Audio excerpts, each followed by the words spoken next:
Now here's my Google timeline for December, starting December 8th, 2020. Leave downtown Brooklyn, go to Mexico City International Airport. See the plane icon there? Okay.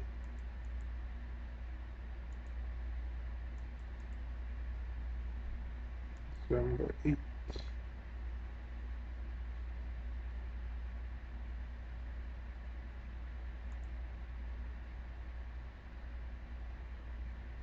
Good.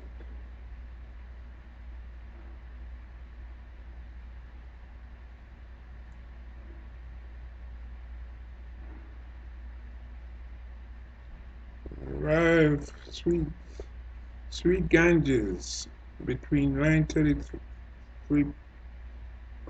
p.m. to 9:45 p.m. Arrive.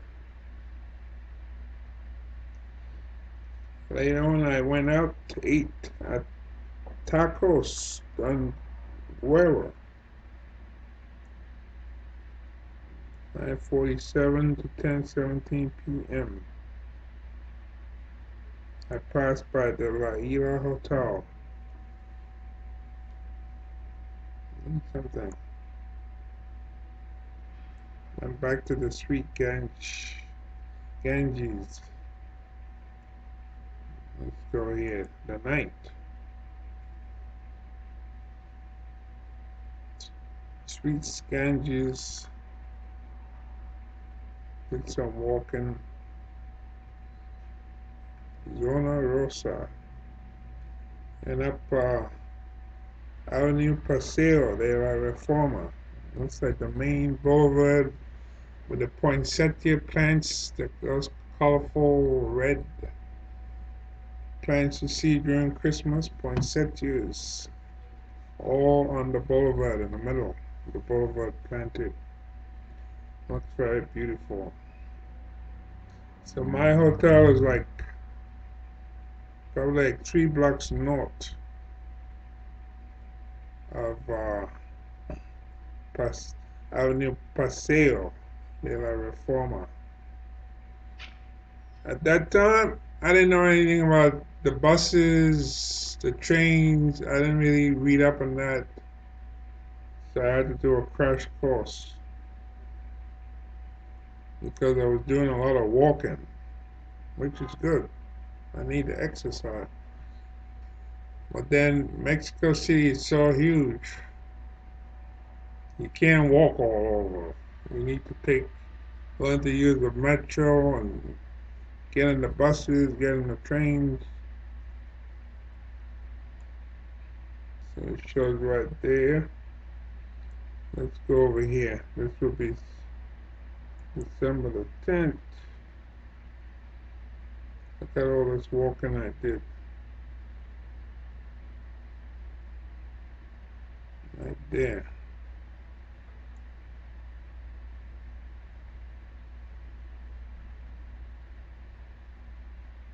Palacio de Bellas Artes. That's like one of those museum-like with beautiful artwork. However, it's been closed due to the pandemic. So there are a number of things there that I could have seen, but unfortunately the pandemic closed them out. By the way, when you get up to that beautiful arts building, you see a lot of police. There's like a major park there that leads up from the subway up to that end, and you see like maybe like every 15 feet or 5 meters, you see a police officer standing there. Probably like the safest safest place on earth. That you see so many police. Mhm. From what I read, Mexico City has about 100,000 what they call them, SPS or SSP police. Compared with New York City, I think New York City has like 33,000 police. Mexico City, 100,000. So, wow, it's like a police state. Police everywhere. Police at each bus stop. Each bus stop you go to, you usually see a police officer standing in a bus stop. On the trains, there are more than one police in the train station that you enter, where you pay your fare. Somebody's there. They also have traffic police. It's very hard for somebody to commit a crime in Mexico City, especially in the main areas, the main thoroughfares, and hope to get away with it. So you get the feeling that wow, you're safe. Compared with cities like let's say like Barcelona, where a lady is seen in one of those videos blowing a whistle, speaking in English, and reminding people about pickpockets, pickpockets, pickpockets. Paris, where there's a lot of crime, like gypsies, people stealing, wallets, all kinds of brazen crimes in Paris. Mm. Even in London, I'm sure. London got crazy crime too. People running people down, terrorism, all kinds of crazy stuff. I find it really amazing because, until I went there, the stuff I used to see on TV in Mexico, people hanging off, bodies hang off bridges, people's heads cut off. Wow, you get this feeling that it's such a lawless country. But there are places in Mexico that are very, very safe. I saw a young lady, black American woman in Mexico, I think Oaxaca. I looked at her video. It's like a beautiful place, really colorful, no crime whatsoever. She feels safe there. I would too, you know. Contrast that with where I live here in New York City, where you see like in the subway, you see those videos, people going through the turnstile, people being assaulted for no reason, people being robbed. There's absolutely no police in some of those stations, none. So you're at the mercy. So there are cameras there, and then the police will look for them after. Or like what happened, I think it was 2 weeks ago.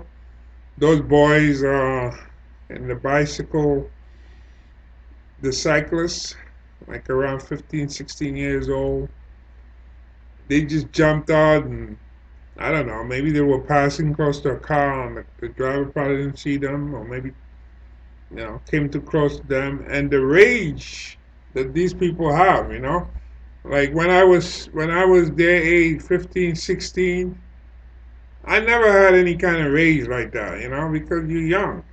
Why would you be full of rage? It's like, wow, these boys are so young and they're full of rage. They're jumping up on the windshield, they're breaking the windshield, pounding the car, taking their bicycle. What would make you do something like that? And this is in the Flatiron district of New York City. Flatiron district, for people who are not aware, that's like when you get to what, let's see, like around 6th Avenue, 17th Street, 18th Street, 19th Street, that area, right over there. That's the Flatiron district. I worked there some years ago, I think back in 2012. Not too far from Union Station, a little way up the Flatiron. And this is what was going on. These guys are like destroying the property. I think it was a Mercedes Benz. SUV, and they were like banging and banging, and one you can see him jump up on the windshield, and there's a woman in there. She's like in her 70s. The son said he's like in his 30s, and his mother is scared, crying, calling the police. And then there's no police around, none. In Mexico City, that would have never happened because in Mexico City, there's like the police are like ubiquitous everywhere you go.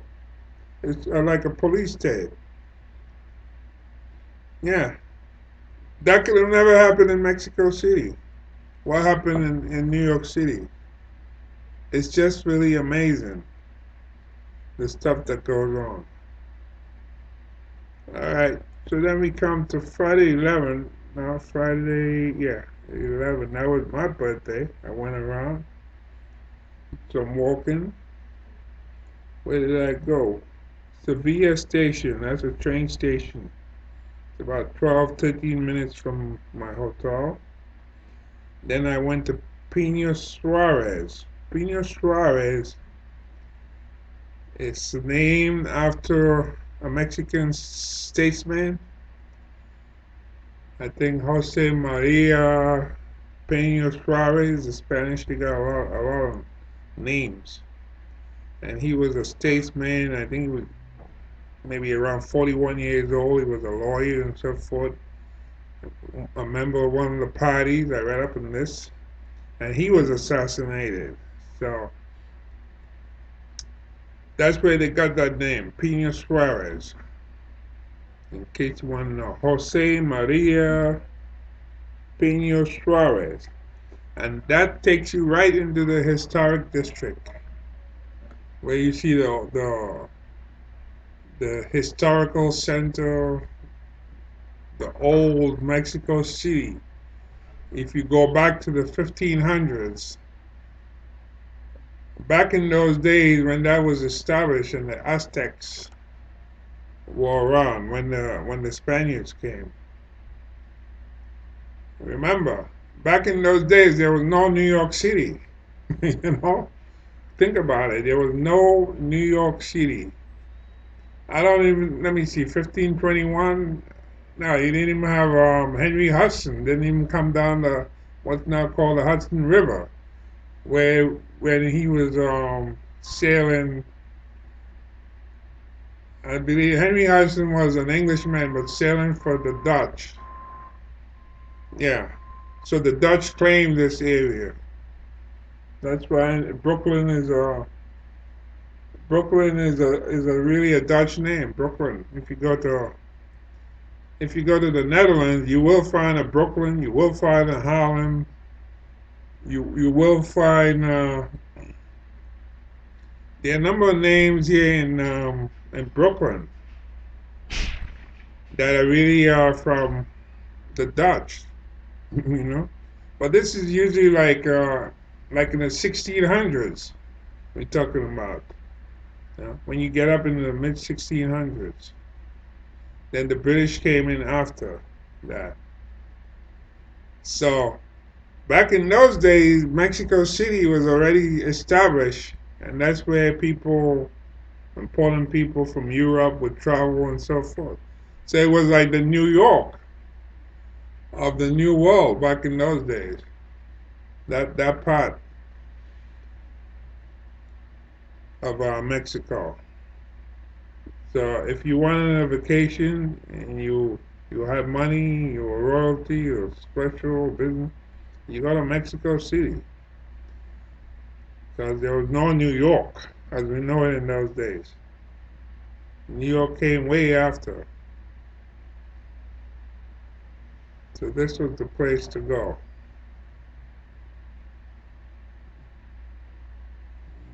See, so let's see now. We go to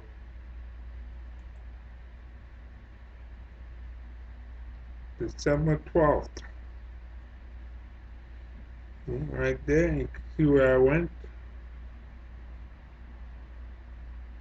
Merced, Balbuena.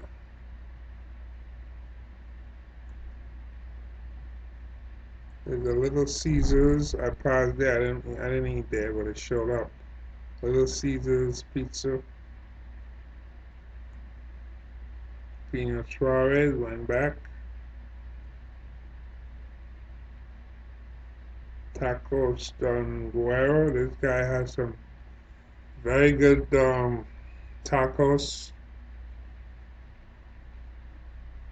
Um, I think I ate like, what is it, three tacos and a Coca-Cola for like $4 and something. The tacos is maybe about $1 less, but they do a good job. So this place I recommend. Tacos Don Guerrero. It's in a place called Calle Nilo, Nilo. Yeah, Rio, right there, Rio Nilo, number 66.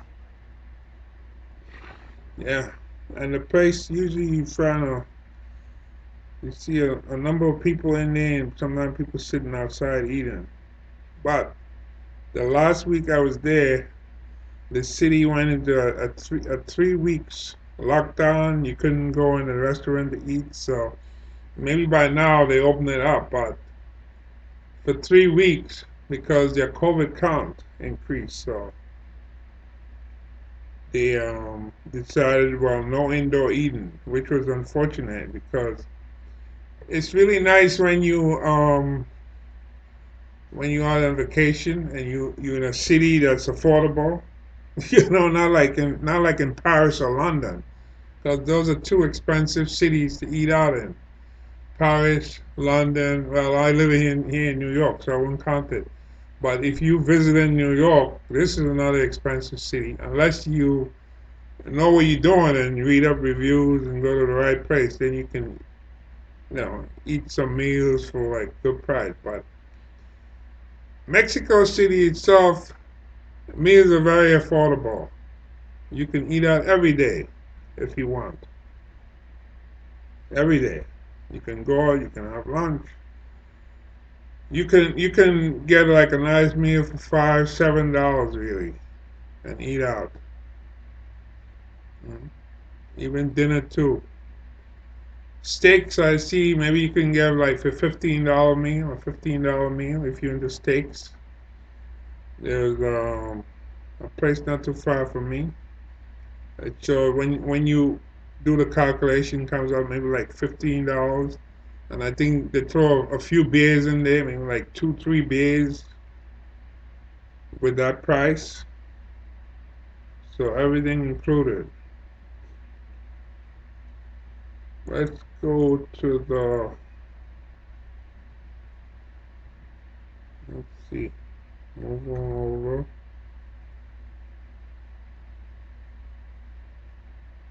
Sunday the 13th.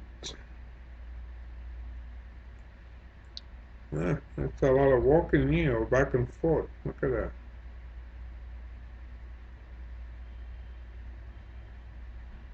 All right. So I went to this Sunday. I had to go to this place. Well, not that Sunday. I had to go the Tuesday. I had an appointment. It's called IDISA, Institute for Integral Health Development. I had to go there, medical appointment. Also, I wanted to get the yellow fever uh, vaccine. Because yellow fever vaccine is kind of expensive. The paperwork here, at least where I live, it's expensive there too.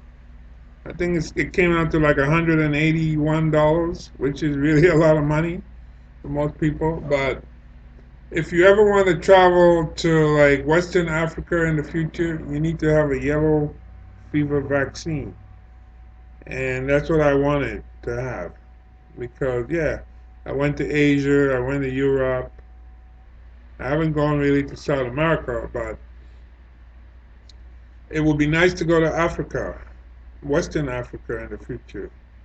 And the key to get in there is you must have that yellow card. You keep it your passport, and it must show that you were vaccinated. I think it's good for like 10 years. So, wow. So I'm gonna have to start saving money up so I can go to Western Africa. I was in Africa, but in Egypt. But in Egypt, you don't really need that. It's when you get to the western part, like Ghana, Sierra Leone, those countries there. I think Nigeria,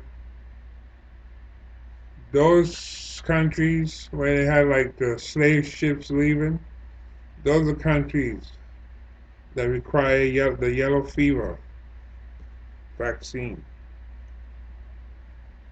So I went there too. Also psoriasis and its issue with that. They dealt with that.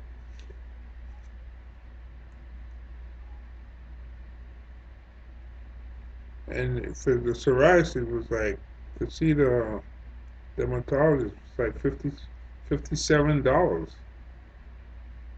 Here in New York, it's like $255 to see a dermatologist. So $55 is not bad if you're on a vacation and you can see a dermatologist and you can get the right medicine and you stop itching. You don't have to worry about psoriasis and itching and all this stuff. Because believe me, that's not a good feeling. All that itching, itching, itching. And here in New York, they have like a light treatment they give you. You know, you go back and take these treatments for your skin. Well, the doctor told me, look, it's systemic. Your issue is systemic. We have to go from the inside. Giving you creams and all this stuff, yeah, it helps, but that's not going to solve the problem. You have to go from the inside. And it's true. Within like 2 days of taking the medication, wow, all that itching is gone. I feel like a new person. So let's move on to the 14th. There's a McDonald's here, right there.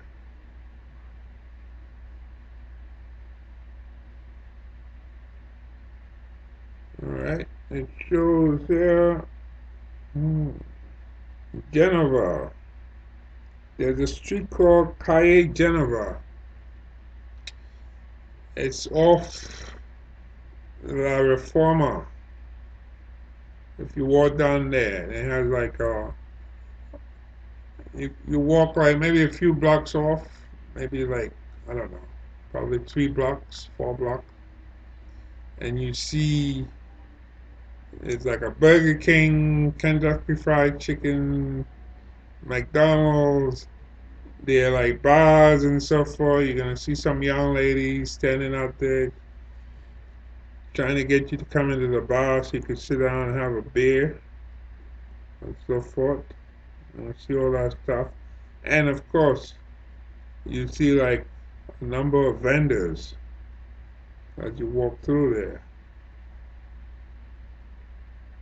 So, I didn't go in there to drink any beer, of course, but if you buy beer and you don't mind going to your hotel and drinking some beer back in the hotel, it's really cheap. I think I had the Modesto beer, I had the Corona beer also, the big Corona beer. It was like a little, what over a little US dollar for the real big one. The Modesto in the can. That beer is nice, nice and mild. It's like 75 cents, I believe. Even if you go to the bars and drink beer, it's not going to be that expensive. You know, you could sit there, you could sit outside if you want and drink some beer. I did go to McDonald's. I think that's the time when I had an issue. They had, let me see. Yeah, they had like one of these combination special I wanted. I told the girl in Spanish, the cashier. I even pointed, McDonald's is like, I wouldn't say for morons, but those fast food joints like McDonald's, Burger King, KFC, you don't really have to know the language to order, You can just point. You could point up and say this is what, or usually there's a number associated with it. So you say number or this or that or so forth, you point, you say, and she's telling me they don't have it. She's telling me no, they don't have it, and she's showing me something else. She shows me yeah, she has like a menu with price ranges in front of her, and I'm asking her, yo quiero, that's what I want, yo quiero, yes. And she's shaking her head, no, no, no. I'm like, what the hell is wrong with this girl? I'm pointing me to a menu to buy something else. That's not the way you deal with a customer. Customer is telling you you want something, you try to serve the customer. Because these establishments like McDonald's, very rare they don't really have something. I mean, it can happen, but it's very rare they're gonna run out of something, especially like something that's a special. Very rare. It can happen, like like here in New York when they had that chicken sandwich. What's that place again called? And it was in the news, like I think last year. Yeah. No, was it last year or no, the year before? And everywhere people go to get that chicken sandwich, the new one they were talking about, they ran out of it. See, so that's different because that was like new, you know. But like these companies, McDonald's and so forth, they establish when they bring something out, they're not gonna run out like that.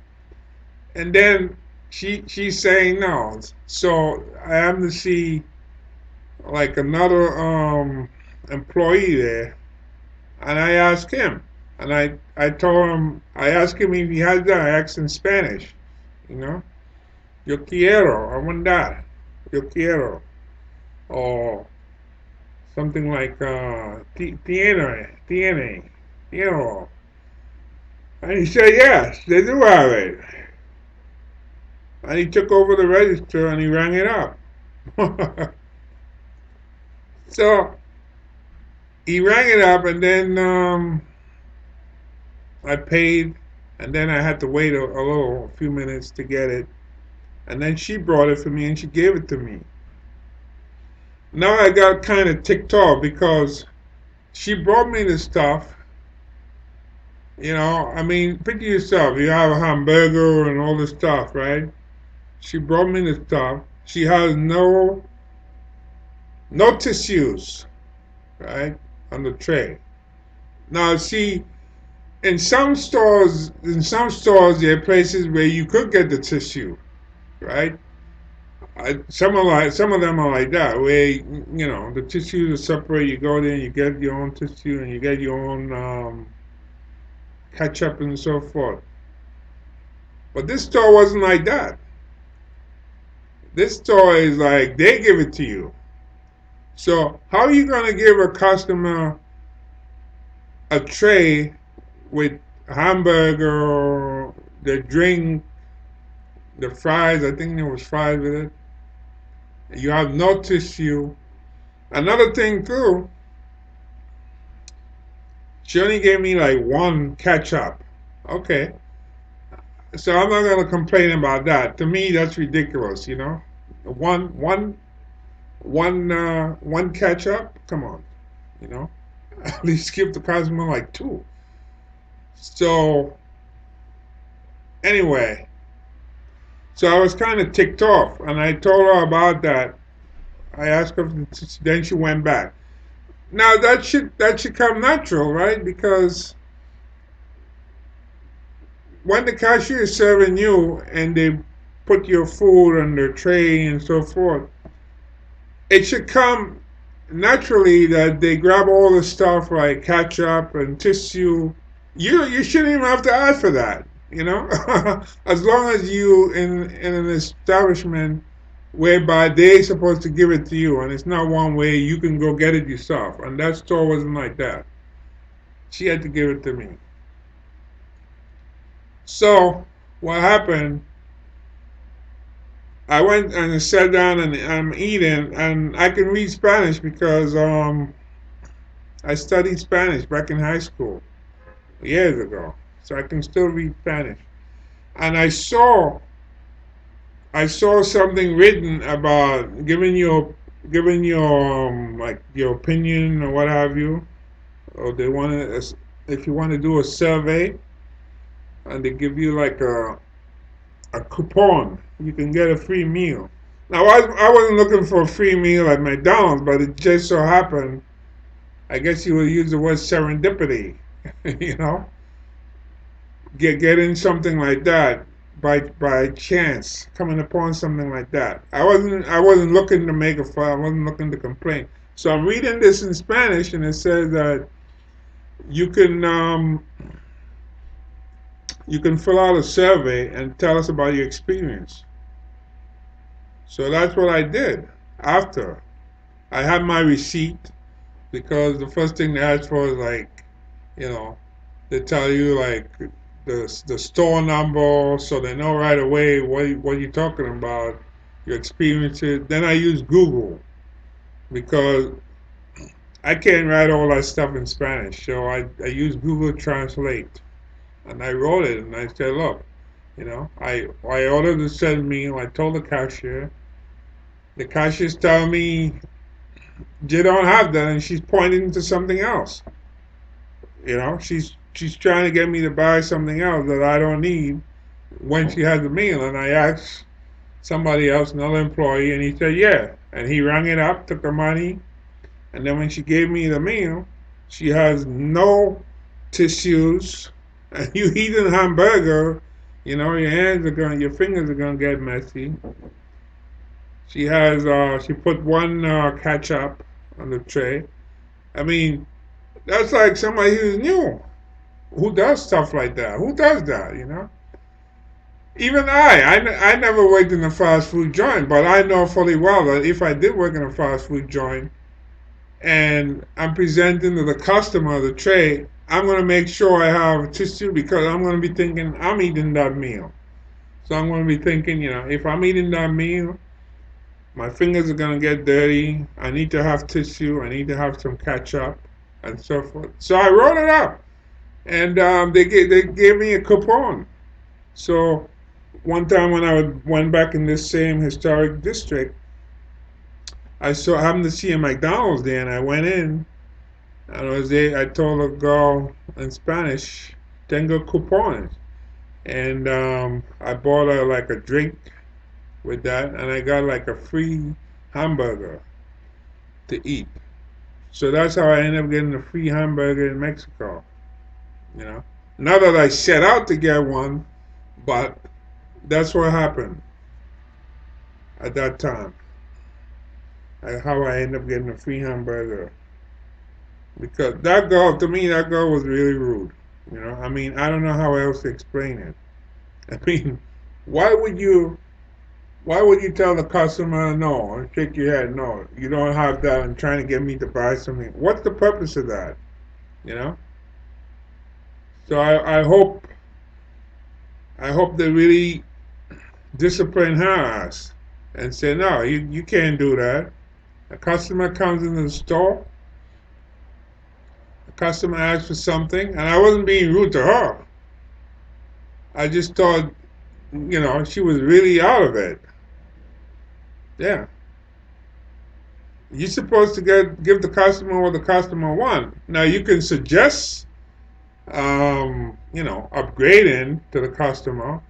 That happens, but you start off with what the customer wants. and then you can suggest other things they add to the list.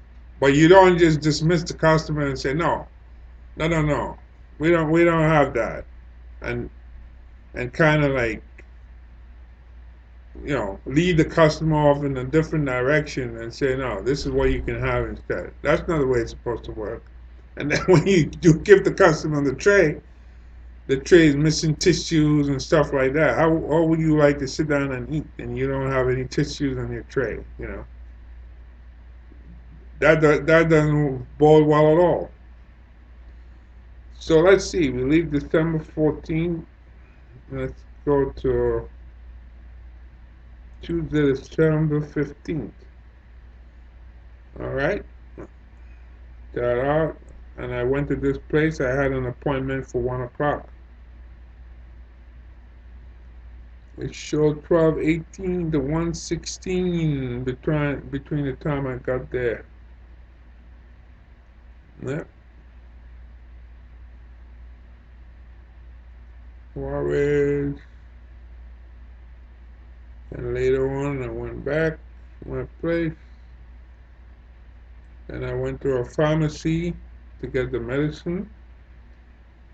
Pharmacies similares. That's like one of those chain pharmacies you see there. Pharmacies similares. You see them all over the place. They didn't have what I want. This pharmacy, by the way, they open 24 hours. It's like maybe like probably like 12 minutes from my hotel walking distance. So that's good if you need a pharmacy.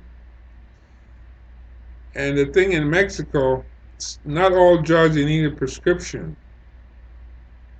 You know, some drugs you can buy without a doctor's prescription. But the drug that I needed though, I needed a prescription for that. So I had that from the doctor.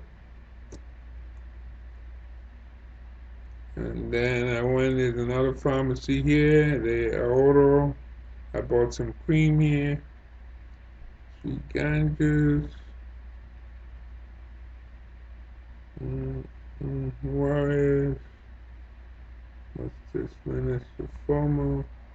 Sweet ganges. Now I did go back to I did find another pharmacy. I don't see it here. But, let's see.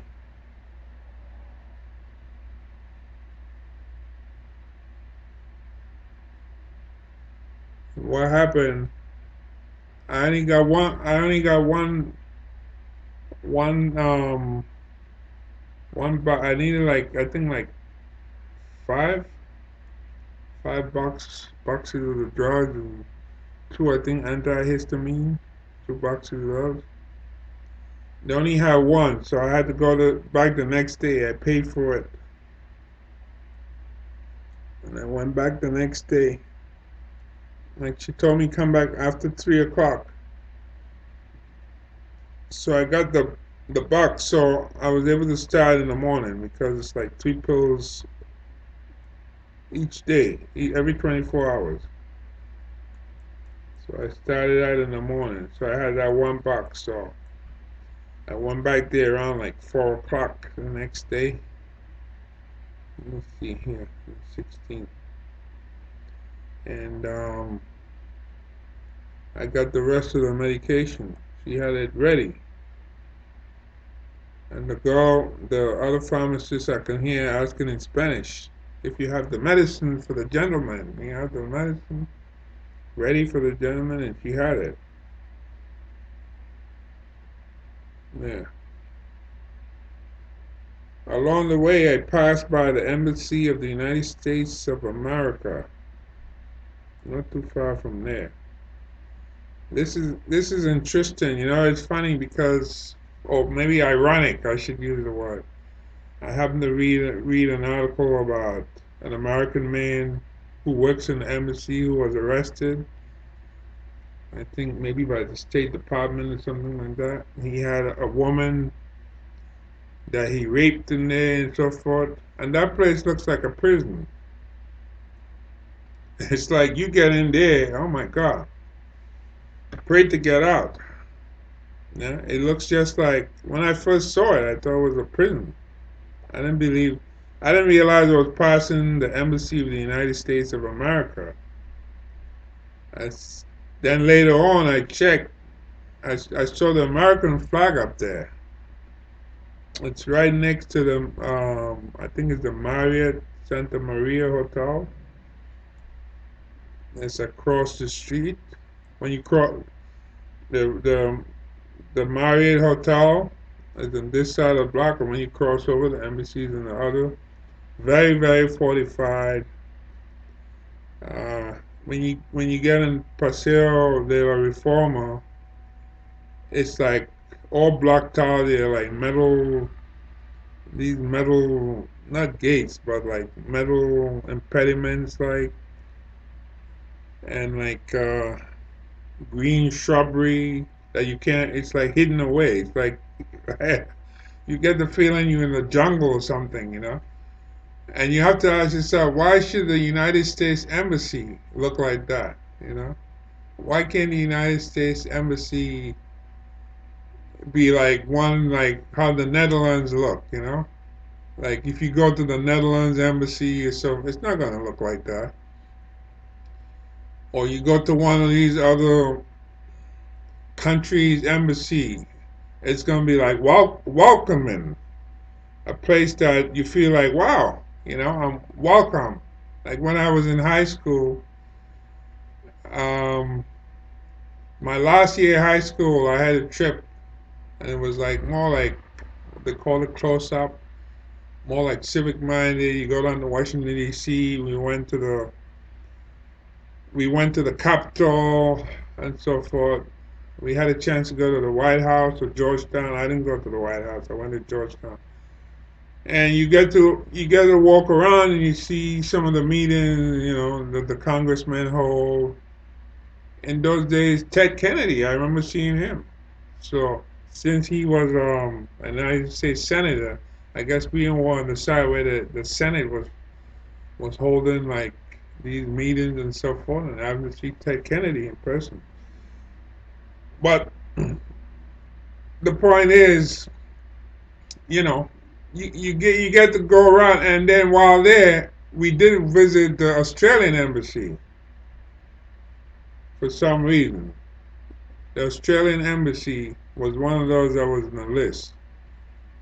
I don't know why they chose the Australian embassy, but I remember going there and a group, and I remember a man coming out, greet us, and he says to us, "Welcome to Australia," because you know once you set foot in an embassy, it's like literally being in that nation. And he said, "Welcome to Australia." Very different. Whereas if you go to the United States Embassy in Mexico City, and they say welcome to America or welcome to the United States. you know, you wonder, wow, what kind of trouble am I getting into?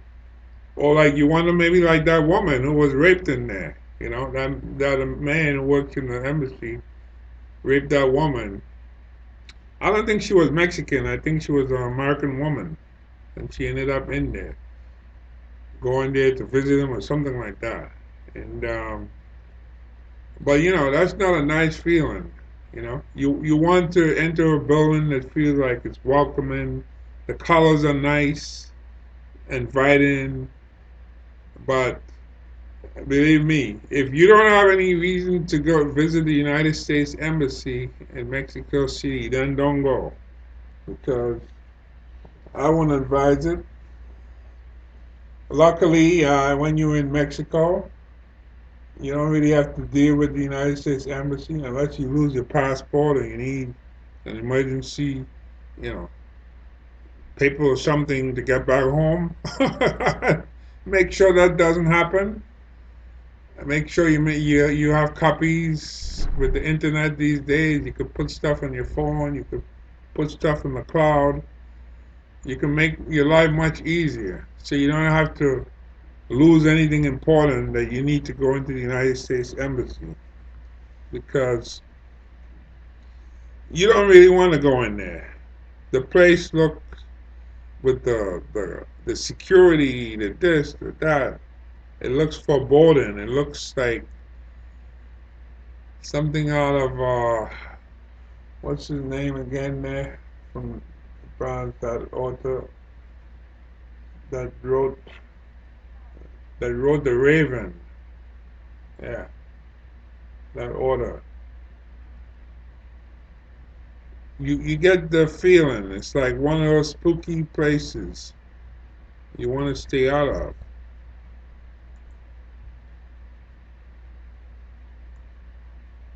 You don't want to go.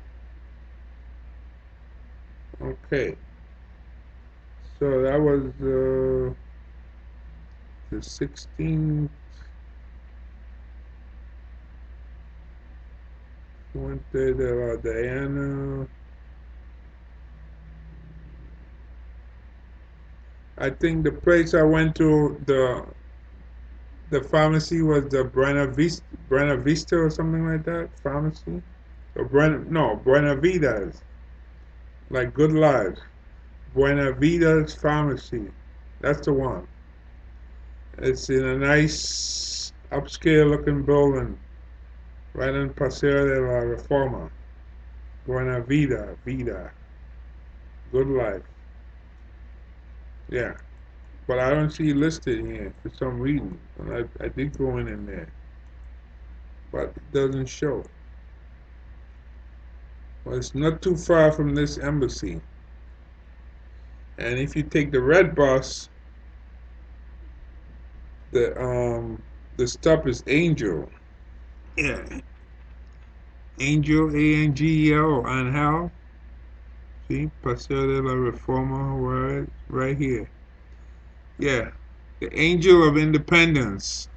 And I did go for 4 o'clock. She told me 3, and it shows here the time frame 3:49 p.m. to 4:04 p.m.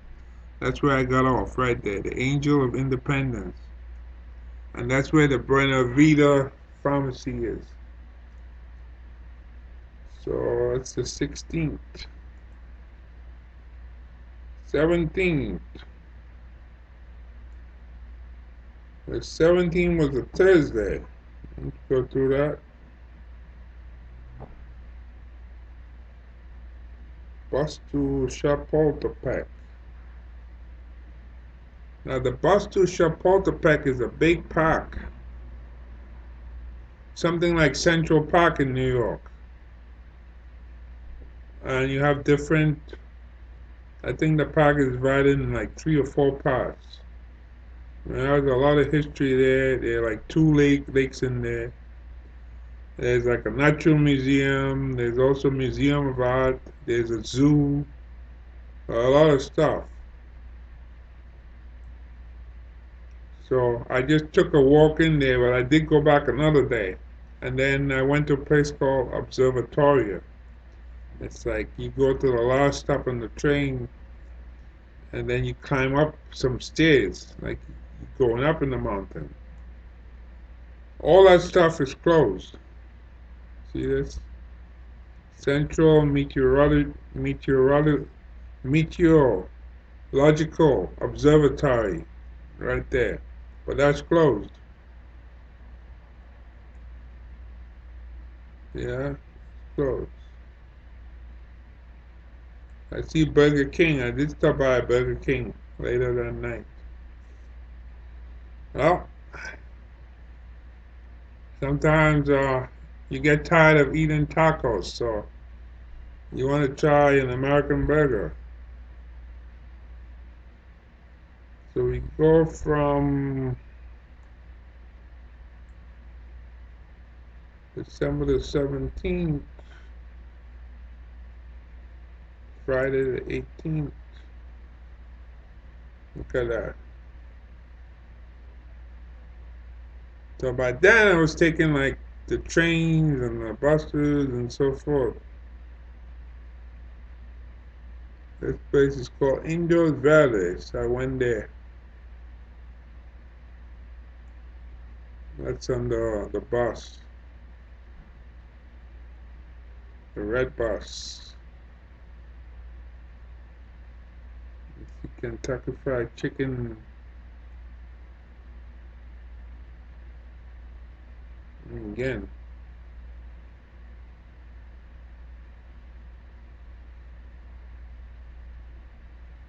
you know, where I live here in New York, there used to be a number of Kentucky Fried Chicken. It's like most of them are closed. The one closest one to me, that one is closed. That one shut down. Then there was another one downtown. That one no more. There used to be a place called, I think, was it Kennedy Fried Chicken? There used to be one of those. All that's all that's gone. They put like they build up these luxury buildings now. So it's like wow, all the fried chicken is gone. I think there's like not churches. There's some other fried chicken places, but not like before. Like you go back 20 years, we used to have a number of fried chicken places. Now it's kind of hard to find fried chicken. So Friday the 18th, Saturday the 19th, right here.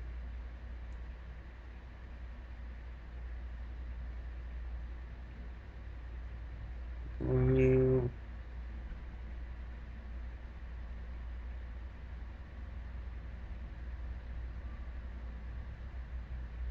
Historic Center of Mexico City. That place, that place is very, very crowded. Before you get to Christmas, that place is very, very hard to walk in. There were so many people, and I think I mentioned in a comment on YouTube that one thing about Mexico City is that people walk like where they want. It's not really like organized, you know.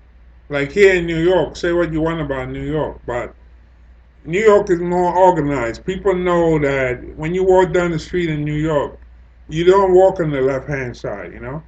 So you keep an even flowing of traffic movement as people move along. You don't find yourself like, oh, gee, it's like I'm in England, like in England, you walk down, you walk in the subway and they tell you keep left because that's how it is in England. They drive on the left hand side. Mexico, Mexico, they drive on the right hand side, but for some reason, people just don't give a shit. They walk on the left hand side. It slows you down. It creates like chaos, which is not good. And even though I saw signs there, like in where there's a lot of people walking in the street, there's signs in Spanish telling people to walk, to keep to the right when you walk. And I actually saw those signs with my own eyes. You would think, gee, people should know better. It's like people just don't give a damn. They just walk like where they want. And I read that comment too. I was reading a comment, a lady from England. She wrote a blog, and she mentioned that where she's in England, people know, they walk on the left. But she said in Mexico City, for some reason, people walk where the hell they want. Yeah. And of course, in one or two of my videos that I split, I mentioned about the red bus, the double-decker bus, and how, you know, if you're a man, you have to go upstairs unless you could sit where the disability section is. You could pull that off, but and the lower level of that bus is only set aside for women and children. I think children below 3 years old. So if you're a man, if you're an elderly man, you're in your 60s, you're around my age or what have you, and you have um, mobility problems, because as you get older, we don't all move around the same speed, right? Not like when I was 25 years old, I can run down a flight of stairs easily, and even if I did fall, I get back up, and I can keep moving. Now, if I fall at my age, I don't know if I'm going to get up. Probably be like Humpty Dumpty, you know. Probably be hard to put me back together again. But my point is, I had a dispute, so I wrote that in and I complained to the customer service relation, and she wrote me. I think I have a few emails on that, and I said, well, that's a form of discrimination because against men who are elderly. Because I said, if I'm like 25 years old, I wouldn't even be having a discussion. I wouldn't really care. If I'm 25 years old and I can run from upstairs and run down, and you have 5 seconds, by the way. Otherwise, the door will close on you, and the door did close on me, and I missed my step, and I had to walk back. So, picture how 5 seconds is not that long, and the problem too is once you're sitting up there. Even if I did give myself enough time, and I did, you know, and I wasn't aware of the 5 second rule, but I knew the stuff was coming out because you could see it marked. So I decided let me start walking. But when you up there in the top of at the very top level of the bus is moving, you're moving, and you can't walk straight. You can't stand out because I'm not short. So I have to like bend my head to walk, you know. Most Mexicans are not as tall as I am, so yeah, for them it's okay, you know. Let's say a Mexican is like 5 feet 6 or something like that. Of course, they can stand up and walk. But with me, I have my bag, I have my camera. I have to like bend my head, walk. As I'm walking, the bus is moving and so forth, and then I have to make it downstairs to get off that bus. I saw one young girl. She must be like in 24, 25. She just came flying down that stairs. She ran down those stairs like blah, blah, blah, blah, and she ran right out the door. Just like that. She was getting off the bus. Yeah, but how many of us can do that? Yeah? How many of us at my age can run on a flight of stairs like that? The older you get, the more chance you have an encounter with problems like brittle bones and so forth. Even if you're not a woman, happens more with women as they grow older with brittle bones. You know, yeah, where the bones become like weak, easy to break. You see a lot of commercials on TV like that, usually with women, where they have to take certain types of pills and so forth. Osteoporosis, I believe. So as you get older, you have to be careful. So what it is, you have women who are like maybe 22 years old, 23 years old, who's sitting downstairs, who are agile. Agile meaning they can move fast, they can move quickly, they can move briskly. Why should a woman who's 22 years old, 25 years old, who has no arthritis in her body, no in her fingers, you know, no in her fingers. As you get older, sometimes you feel like your fingers are bending, like not so much arthritis, but that's just the way it is. So you have to really keep moving, exercising, so that your fingers don't like go like this, and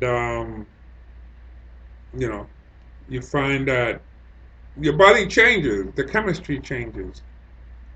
So I think it's really unfair, and I think it's discriminatory that you can have a woman in their 20s sitting on the first level who nothing's wrong with them, and the reason they give is due to the act against violence against women, and that's why women are put in that category to protect women against violence. So that's why they put women down, allow women to sit down there. And if you're an older man, you're a man my age, and you can't find a room where with a seat where in the very front area, right after the driver, in the back of the driver, where somebody who is like for disability people could sit, or where they sit for the wheelchair, then you have to go upstairs, or you stand downstairs if you can find room to stand there. You know. But what I notice about Mexico City is it's not like New York. Mexico City has, from what I read, they have like 100,000 police. These police. New York City has like about 33,000 police, I believe, which is so they have like 3 times the amount of police we have. They have about the same population as New York City, a little over 8 million, right? And many people come in from other parts to work, and then they go home. So you find that just about every bus stop you stop on along the main um, the main route or route, you find there's like a policeman, a policewoman, and these are not just these people are like these people are armed. These are not like just traffic people, police. These people, these police officers, they have the vest to protect them. They have the bulletproof, to protect their kneecaps, their legs. If somebody shoots at them, even in New York City, you don't really see that. The police here, except maybe special division, maybe like SWAT. But the regular cop here, you see in New York, they're not dressed like that. But in Mexico City, they are. They have the bulletproof vest. You see them dressed. It's it must really feel strange being dressed like that. What kind of movement you gonna get? So my point is, to me, it's a very safe city. I haven't seen any violence against any woman. I haven't seen any violence against any man, any child, any police beating up anybody. Like the stuff you see in New York, the crazy stuff between the police and the community, and shootings and police violence. I haven't seen any of that in Mexico. None. So to me, it's really a false equivalent to be talking about violence against women when you have one of the safest cities in the world with all these police, 100,000 police in police at just about every bus stop, police even on the buses too. Sometimes you ride in the buses, there's police, one or two police on the bus that you own. You go into the subway, there are police down in the subway at the entrance and inside the subway.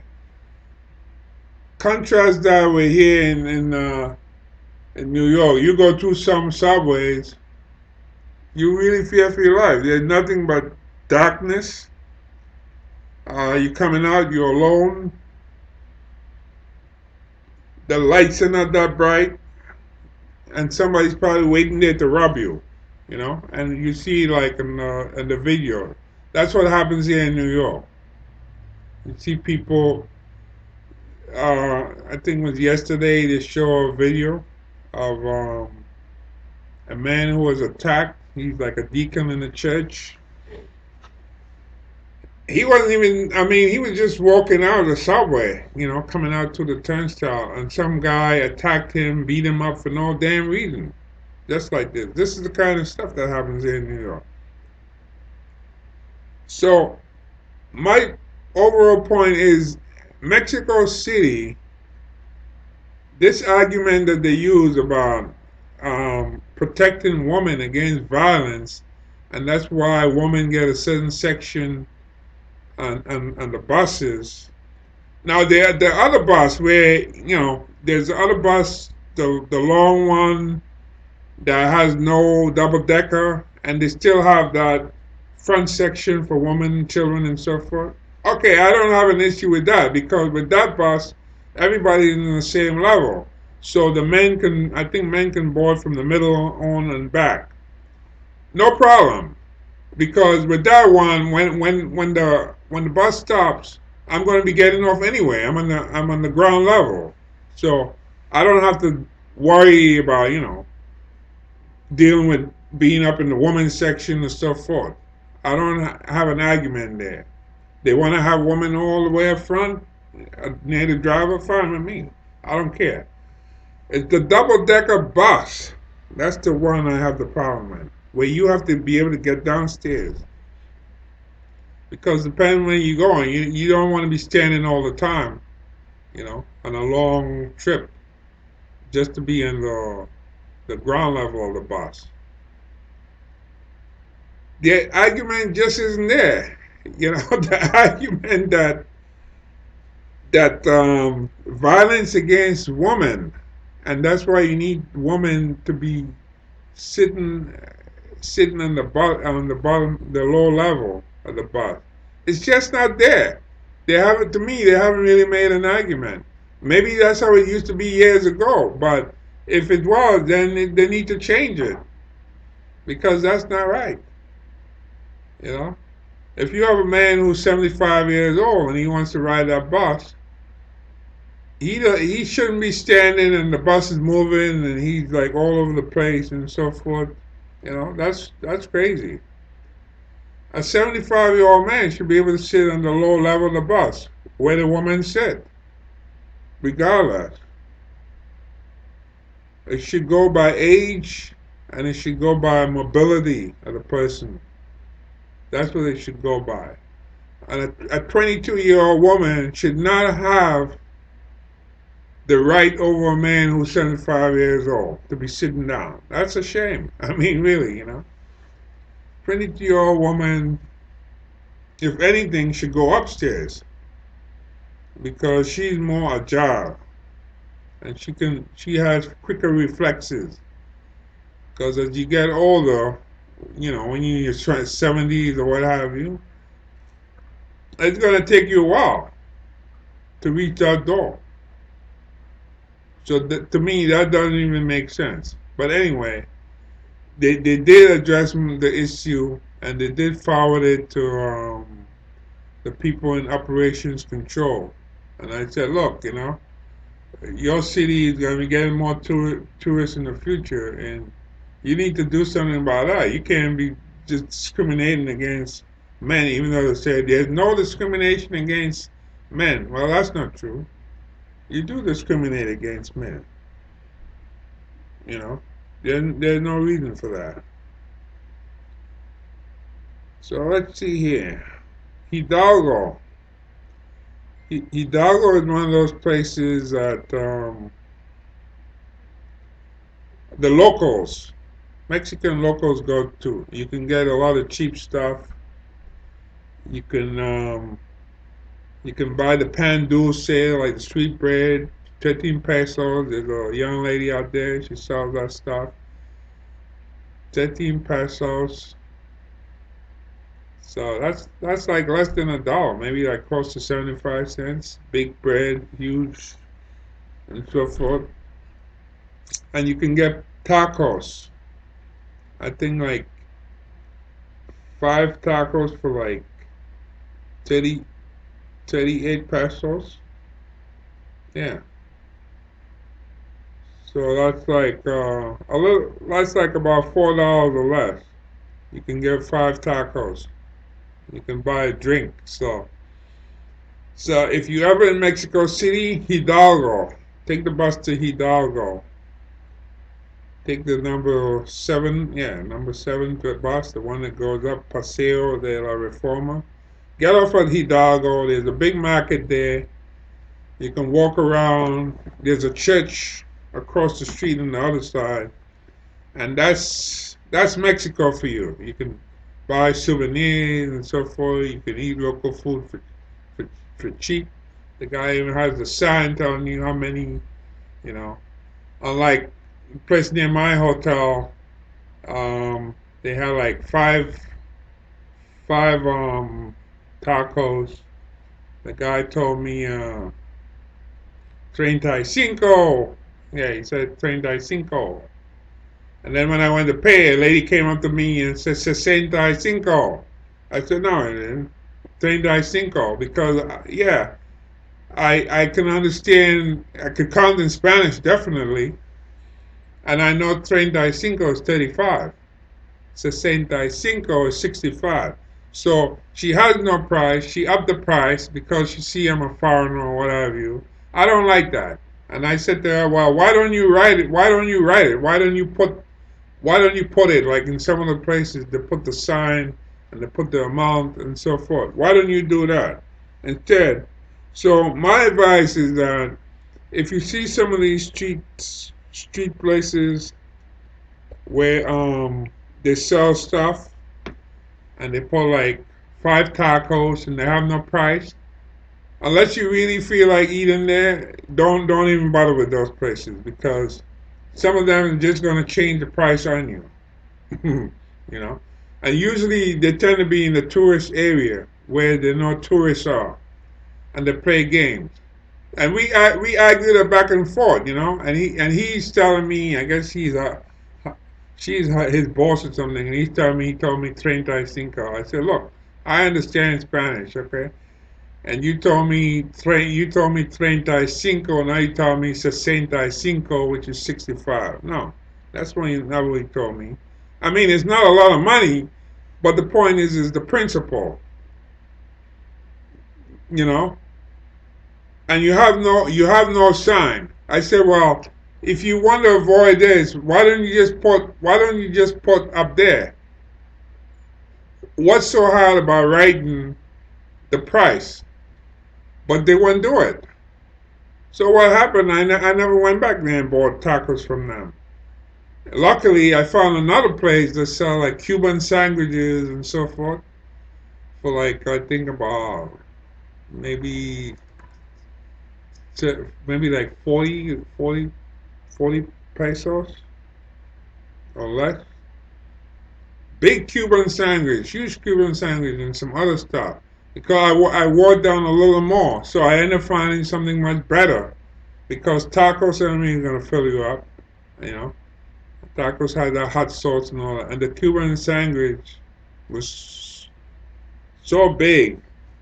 And I was able to buy that and keep one for dinner. I mean, I split up one part for dinner and another one and so forth. Because when I was going on a trip, I was able to buy that, so I had it in the morning to eat before I leave. You see, but anyway, so there's a lesson here. There are people who are gonna try to rip you off, and you just don't go back to them. That's all. They probably won't miss you, but the lesson is that if you're gonna be that way, you telling somebody something in Spanish, 35, and then you say 65. No, 30 and 60 are not the same words. And I'm not stupid. I really, I really resent people like that. So let's move on to Sunday the 20th. Went back here.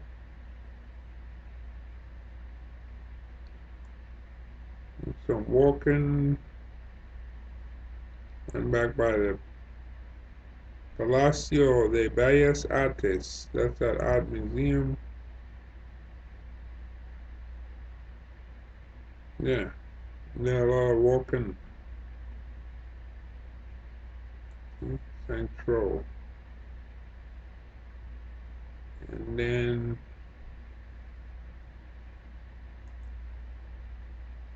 21st. On the 21st December, I went from Mexico City and I went to a place called Guerrero. Taxco Guerrero. That's a good drive. That's about, what's that? 1.5 hour. It's a few hours out. You go to the mountain.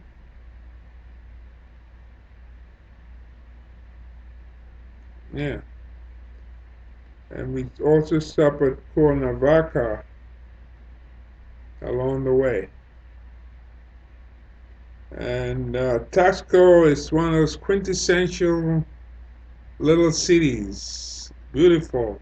Going back to like 1500s, 1521, when the Spaniards came. And all the houses there, they have to be painted in white.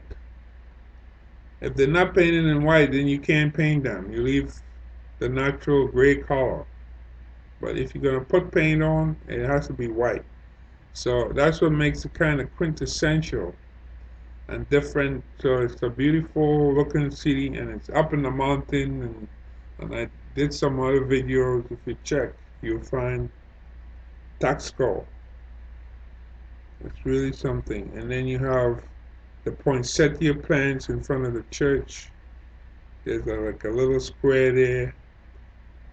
And that area is known for their silver. It's like you see a number of silver shops. We went into some and bought some silver. They have all kinds of stuff to give you a little history about silver. I guess they have silver mine in there that goes way back. So you can buy a lot of products. I thought it was one shop, but there are like several. We went to a second silver shop. And I was, well, wait a minute. We were already in a silver shop. What am I doing in a second silver shop? So I couldn't really buy anything else because I already bought what I wanted to give away. Somebody's having a baby, so I figured, man, let me give her this. A baby can have a gift. All right. December 22nd.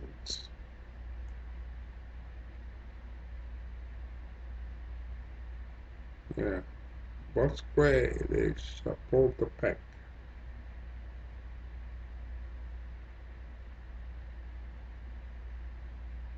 22nd.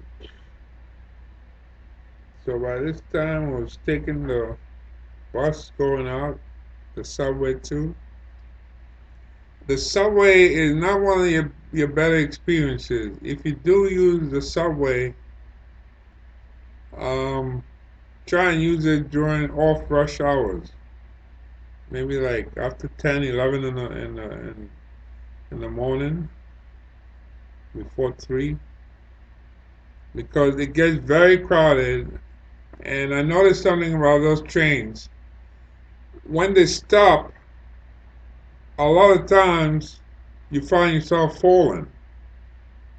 I never experienced anything like that. I mean, in New York City and the subway, sometimes the train stops abruptly, and you find people falling over each other. But this happens like nearly every stop, you know? Like nearly every stop you come to, the way the train stop, I don't know if it's kind of like air brake or what have you. And when they stop, it's like you don't really have a nice smooth stop. You have a stop whereby it's like you feel like you're being pulled, like, you know, it's like that force, that gravitational force. You just feel like you're being pulled. So the best way to avoid that, of course, if you can find a seat, that would be helpful. But sometimes that's not the case. And I heard also on those trains you have pickpockets. So even though Mexico City is a safe city, if given under the right conditions, crowded trains, you're gonna have pickpockets. So don't put your wallet in your back pocket, hide it away, or so forth. keep your phone in your hand so that somebody doesn't take it out of your pocket, because things can happen. And when you buy the card, you can buy a card. I think it costs a little over $1 for the card, and you can put money in it. You can recharge it at the subway booth, or you can go to the clerk. The clerk will have you put the card, and there's like a card reader. So you take the card and you put it up against the card reader, right where the clerk is. If you want to pay to charge it, you put it right up there. The most you can put in a card is about 120 pesos, which is like, that's like what, $6. Yeah, like $6. When you ride the subway, it's like 5 pesos. When you ride the bus, it's 6 pesos. So the bus costs more to ride. And you can keep recharging at bus stops too. There are recharge machines. You can recharge at the machine at the bus stop. But from my experience, yes, you use the subway for the heck of it to get an experience. But don't go down there that much if you don't have to.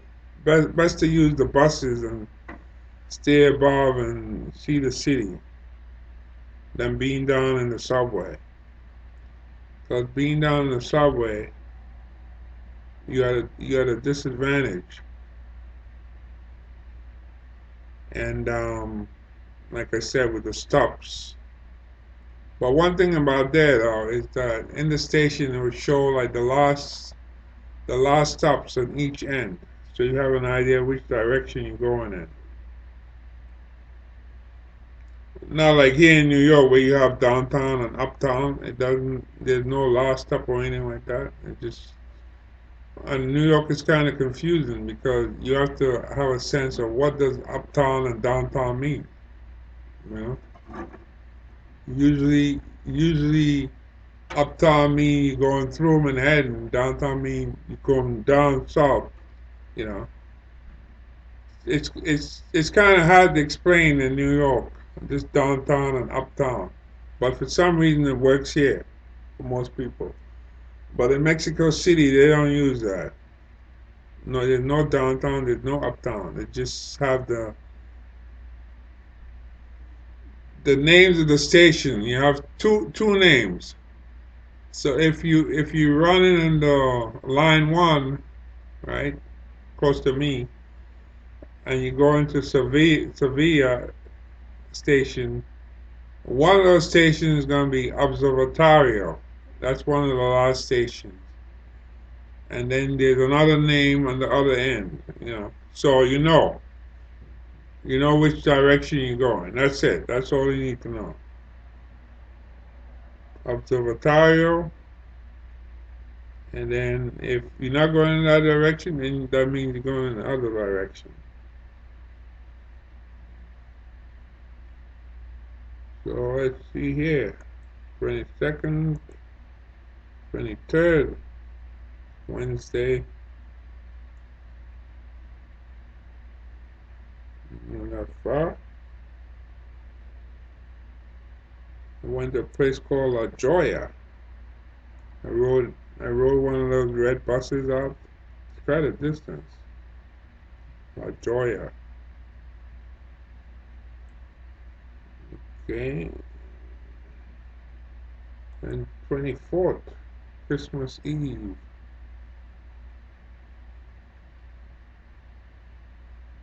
Terminal, the Metro Bus, Tenayuca. That's the first time I went up there, north.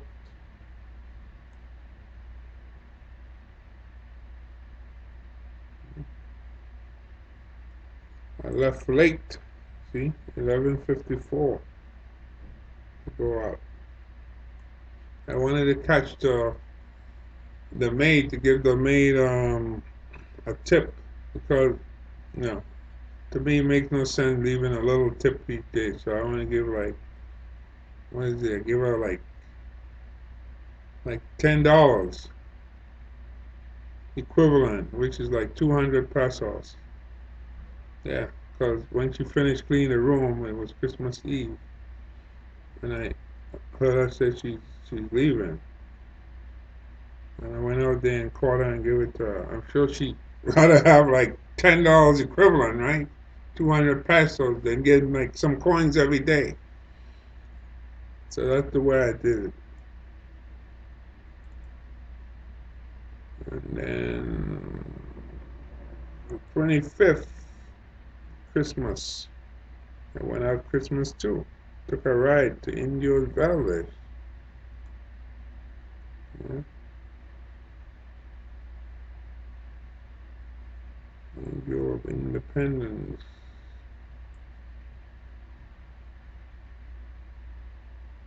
And Saturday 26th.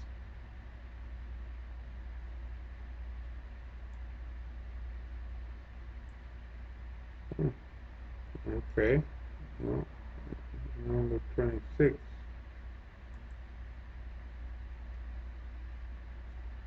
Saturday the 26th.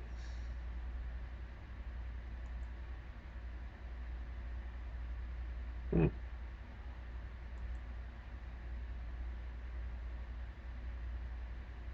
Doesn't seem to come out. But anyway, on the 26th I went back.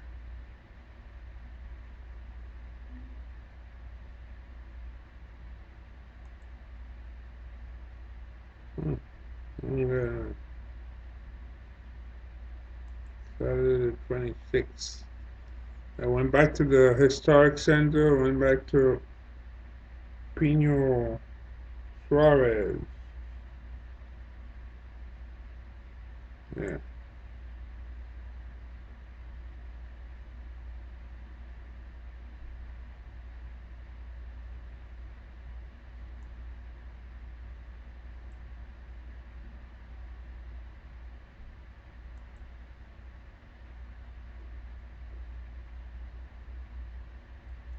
And Sunday the 27th, that's when I came back to New York. For some reason it's not coming out here. I should show, there was a map of it.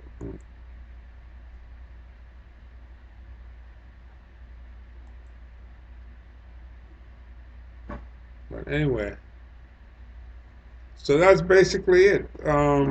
My trip, it was about 3 weeks. I spent in Mexico City. This is about an hour and 28 minutes long. Wow. So I'm gonna stop this right here. So this is a long video. If you have time and you want to listen to it, sure. Go ahead. Be my guest.